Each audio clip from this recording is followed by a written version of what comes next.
अस्सलाम वालेकुम। उम्मीद है आप सब खैरियत से होंगे और पूरी तवज्जो के साथ अपनी पढ़ाई कर रहे होंगे। आज BA 6 सेमेस्टर में शामिल एक अहम टॉपिक डिप्टी नज़ीर अहमद का नॉवेल मिरातुल उरूस, इसका खुलासा आपके सामने पेश है। आइए देखते हैं। मिरातुल उरूस ये मौलवी नज़ीर अहमद का सबसे पहला नॉवेल है जो कि 1869 ईस्वी में शाये हुआ। ये एक इस्लाही नॉवेल है। तो डिप्टी नज़ीर अहमद ने नॉवेल को मुतारिफ करवाया है। नॉवेल उर्दू अदब में नॉवेल सबसे पहले इन्होंने ही नॉवेल लिखा है और ये मिरातुल उरूस इनका पहला नॉवेल है और ये अपने नॉवेलों के जरिए मुआशरे की इस्लाह करना चाहते थे, इसीलिए इन्होंने जितने भी नॉवेल लिखे वो सब इस्लाही नॉवेल हैं, जैसे कि मिरातुल उरूस है, मिनातुन नाश है, तौबतुन नसूह है वगैरह, ये सब इस्लाही नॉवेल हैं। आइए समझते हैं नॉवेल का खुलासा। तो ये मिरातुल उरूस एक ऐसा नॉवेल है जिसमें मुसन्निफ औरतों की तरबियत करना चाहते हैं। उन्होंने मुख्तलिफ हालात व वाक़यात और उन हालात में पेश आने वाले मसाइल का हल इस खूबसूरती से बयान किया है कि पढ़ने वाले दंग रह जाएं। इसमें कई बाब हैं और पहला बाब तमहीद के तौर पर औरतों के लिखने पढ़ने की ज़रूरत और उनकी हालत के मुनासिब कुछ नसीहतें हैं। इस बाब में औरतों की तालीम और तरबियत के हवाले से बयान है और इसके अलावा पढ़ी लिखी औरतें और ना पढ़ी लिखी औरतें दोनों का आपस में मुआवजा भी किया गया है। और किरदारों का तारुफ दूसरे बाब में है। किस्से का आगाज और जिन लोगों का इस किस्से में बयान है उनके मुख्तसर हालात इसमें मौजूद हैं। तो अकबरी अपने वालिदैन की बड़ी बेटी होती हैं और वो ज्यादा लाड प्यार से बिगड़ जाती हैं। वहीं उनकी तीसरे नंबर की औलाद असगरी बुजुर्गों की रोक टोक में पलकर हर हुनर से वाकिफ हो जाती है। दोनों का रिश्ता एक ही खानदान के दो भाइयों से तय हो जाता है।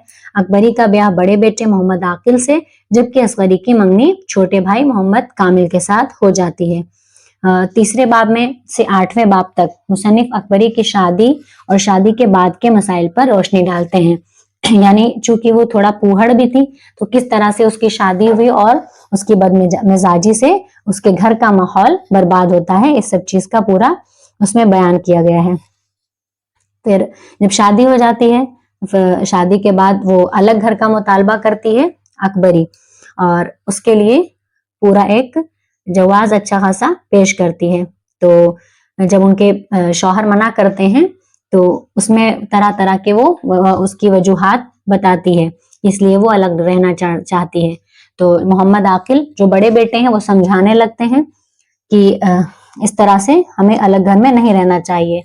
तो वो गुस्सा हो जाती हैं, खफा हो जाती हैं और अपने मैके जाकर बैठ जाती हैं। तो इस तरह से अकबरी की खाला उन्हें वापस लाई। फिर ईद के रोज क्या हुआ कि दोबारा वो नाराज होकर अपनी माँ के घर चली जाती हैं। फिर मोहम्मद आकिल ईदगाह से वापस आते हैं तो वालिदा ने उन्हें ससुराल भेजा, जहां उसका अपनी सास से अलग घर लेने पर बहसो मुबाहिसा होता है। फिर उसके बाद इस तरह से असगरी ने बहनोई की खिदमत की और मोहम्मद आकिल असगरी से खूब मुतासिर हुए। यानी जब वो अपनी बीवी को मनाने के लिए जाते हैं तो वहां पे देखते हैं कि जो उनकी साली साहिबा हैं असगरी, तो वो उनकी बहुत खिदमत करती हैं, तो इससे वो काफी मुतासिर होते हैं। और घर आकर मोहम्मद आकिल ने अपनी वालदा और चंद अहबाब से मशवरा किया और यूं मोहम्मद आकिल और अकबरी अलग घर में शिफ्ट हो गए। अकबरी अलग तो चली गई लेकिन फिर भी चूंकि उसकी आदत भी वैसी थी तो अपनी बदनिजामी के बाइस हर चीज खराब करती हैं। खाना रोज बाहर से आता है। एक रोज अकबरी घर खुला छोड़कर सो गई, चोर पूरे घर का सामान लूट कर लेकर चले जाते हैं। मोहम्मद आकिल की माँ और सास ने अपने घर से कुछ सामान भेजकर उनके नुकसान की कुछ भरपाई तो कर दी, लेकिन फिर भी अकबरी ने एक औरत के हाथों अपने तमाम जेवरात गंवा दिए। इस सब के बाद अकबरी की सास अपने छोटे बेटे मोहम्मद कामिल की शादी कहीं और करना चाहती थी। जाहिर है बड़ी बेटी ने घर में आकर इतना फितना और फसाद फैला दिया कि अब छोटी बेटी को उस घर में लाना वो मुनासिब नहीं समझती। लेकिन मोहम्मद आकिल जो उनके बड़े बेटे होते हैं, उन्होंने असगरी की इतनी तारीफ की कि मोहम्मद कामिल और असगरी की शादी हो जाती है। असगरी की शादी के दौरान उसके वालिद को दूर दराज इलाके से छुट्टी नहीं मिली, लेकिन उन्होंने अपने बेटे को तमाम जिम्मेदारी समझाकर भेज दिया और असगरी के लिए खत भेजा जिसमें उन्हें ससुराल में रहने के अतवार यानी तौर तरीके बताए गए थे।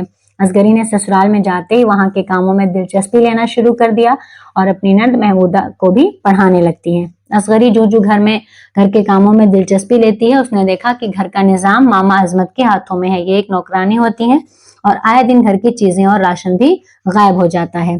असगरी जो घर का इंतजाम अपने हाथों में लेने लगी, मामा अजमत के हाथों से चीजें निकलने लगी और उन्होंने पे दर पे असगरी पर वार करना शुरू कर दिए। उन्होंने मोहम्मद कामिल और उसकी माँ को असगरी से बदगुमान करना शुरू कर दिया।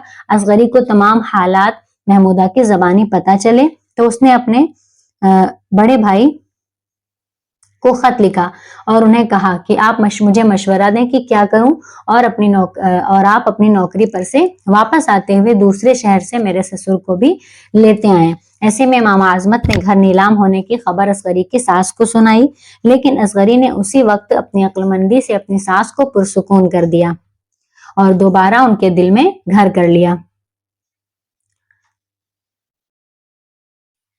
असगरी की सास पैसों की कमी के बाइस परेशान थी।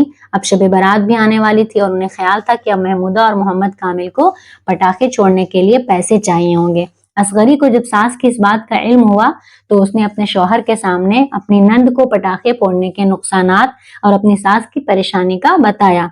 आखिरकार महमूदा और मोहम्मद कामिल ने पटाखे फोड़ने का इरादा तर्क कर दिया और सास के दिल में असगरी का मकाम कुछ मजीद ज्यादा हो गया। यानी हर मुश्किल वक्त में वो इस तरह से बिगड़े हुए काम को संभाल लेती थी कि उनकी सास के दिल में और उनके शौहर के दिल में काफी जगह हो जाती थी असगरी के लिए। फिर शब बारात गुजर जाती है और असगरी के कहने पर उसके वालिद असगरी के ससुर को शहर ले आए। ससुर का आना था कि असगरी ने तमाम उधार वालों को बुलवाया और हिसाब करवाया, जहां मामा अजमत की चालाकियां सबके सामने आ गईं और मोहम्मद फाजिल ने उन्हें काम से निकाल दिया। असगरी के मशवरे पर एक नई मामा को काम पर रखा गया और असगरी के मशवरे ही से उसकी तनख्वाह करार पाई। फिर असगरी के सास ससुर में घर के खर्चे पर बहस हुई तो असगरी ने ससुर का साथ देते हुए सास को समझाया और घर का खर्च अपने हाथों में ले लिया। असगरी ने अपने शौहर को भी पढ़ने की जानिब मुतवज्जा किया और खुद भी लड़कियों का मकतब खोल लिया, यानी एक छोटा सा स्कूल खोला। दरअसल हुआ कुछ यूं कि हुस्न आरा जो बहुत बदतमीज थी, उसकी खाला असगरी के मैके वाले महल्ले में रहती थी और हुस्न आरा असगरी के ससुराली महल्ले में रहती थी। खाला जब हुस्न आरा के घर आई तो उसकी माँ को मशवरा दिया कि उसे असगरी के पास पढ़ाओ। असगरी तो नौकरी पर ना आई, लेकिन हुस्न आरा को उसके घर भेजा जाने लगा और यूं असगरी के पास सुबह से शाम तक, देर शाम तक बहुत सारी लड़कियां पढ़ने के लिए आती रहती थी। असगरी ने उम्दा तरीके से लड़कियों को पढ़ाना शुरू किया और लड़की की वालदा की शिकायत पर भी उन्होंने एक दिन अपने मकतब में बिठाया। असगरी अपने शौहर को नौकरी पर आमादा करती है और फिर दूसरे शहर जाने का मौका मिले तब भी उसे आमादा करती है। मोहम्मद कामिल तरक्की पाते हैं और शुरू में बाकायदगी से खर्च और खत भेजते थे, लेकिन फिर कुछ वक्त बाद मोहम्मद कामिल के खतूत में वक्फा आने लगा और असगरी के इर्द गिर्द खतरे की घंटियां बजने लगी। असगरी मोहम्मद आकिल और महमूदा को मकतब की जिम्मेदारी दे देती है और अकबरी को अपनी सास के साथ वापस आने का कहती है। अकबरी असगरी की बड़ी बहन है। अकबरी वैसे ही अकेले रहते हुए तंग आ चुकी होती है, सो वो वापस आ जाती है। असगरी अपने शौहर के पास जाती है और वहां रहकर उन्हें दोबारा राह रास्त पर लाकर कुछ वक्त बाद वापस आते हुए अपने शौहर की तरफ जाती है और उन्हें अब पेंशन लेकर आराम करने का कहती है और अपनी जगह मोहम्मद आकिल को नौकरी पर लगवाने का मशवरा देती है। असगरी वापस आती है और हुस्न आरा के भाई से महमूदा की निस्बत तय करके सास से मशवरा करती है। वो कहती है कि लड़के वाले इतने अमीर हैं, लेकिन असगरी की वजह से हुस्न आरा की माँ हाँ कर देती है और महमूदा की मंगनी हो जाती है। शादी के लिए जहेज का मसला होता है तो असगरी अपने ससुर को मशवरा देती है कि वो अपने सेठ के पास जाएं और उन्हें दावत दें, वो यकीनन उन्हें पैसे देंगे। यूं असगरी के पास अपनी जमा पूंजी होती है और मोहम्मद कामिल भी पैसे भेजते हैं, यानी शादी के सिलसिले में। महमूदा का ब्याह हो जाता है और उसे बेहतरीन जहेज मिलता है। महमूदा के ससुर कुछ वक्त उस पर नजर रखते हैं और उसकी सलाहियतों को मानकर अपनी जायदाद महमूदा और उसके शौहर के नाम करके मक्का शरीफ चले जाते हैं। असगरी के यहाँ औलाद होती है, लेकिन उसकी मौत वाक़ई हो जाती है। असगरी की एक बेटी की वफात पर उसके वालिद उसे खत लिखते हैं और उसे सब्र की तलकीन करते हैं। آخر میں اصغری کا ایک بیٹا بچتا ہے جس کی شادی محمودہ کی بیٹی سے طے پاتی ہے اور یوں اصغری اپنی سمجھ بوجھ سے ایک بہترین زندگی گزر کرتی ہے۔ یوں اردو کے اس پہلے ناول میں مصنف نے دو بہنوں کے ذریعے عورتوں کو زندگی بسر کرنے کے متعلق اہم نصیحتیں کی ہیں۔ یعنی اس میں ناول نگار ڈپٹی نذیر احمد نے یہ بتانے کی کوشش کی ہے کہ کس طرح سے یہ ایک اچھی تعلیم یافتہ، اچھی تربیت یافتہ عورت گھر کو جنت بنا دیتی ہے، اور اسی کے برعکس اگر کوئی ضدی پوہڑ اور اچھی جس کی تربیت نہ ہوئی ہو ایسی عورت کسی کے گھر میں پہنچ جائے تو کس طرح اس گھر کو جہنم بنا دیتی ہے۔ تو اس طرح سے انہوں نے لڑکیوں کی تعلیم و تربیت کو اجاگر کیا ہے اور ایک اصلاحی ناول قلم بند کیا ہے۔ اسی کے ساتھ ہمارا ویڈیو ختم ہوا، اور اگر ویڈیو اچھا لگے، سمجھ میں آیا آپ کو اس کا خلاصہ، تو ویڈیو کو لائک ضرور کر دیں اور ہمارے چینل دیار اردو کو سبسکرائب کریں، اور جو بھی آپ کے جاننے والے احباب ہیں جو BA 6 سیمسٹر سے تعلق رکھتے ہیں، جن کے نصاب میں ڈپٹی نذیر احمد کا یہ ناول شامل ہے، انہیں ضرور شیئر کریں۔ ملتے ہیں اگلے ویڈیو میں، تب تک کے لیے اللہ حافظ، السلام علیکم۔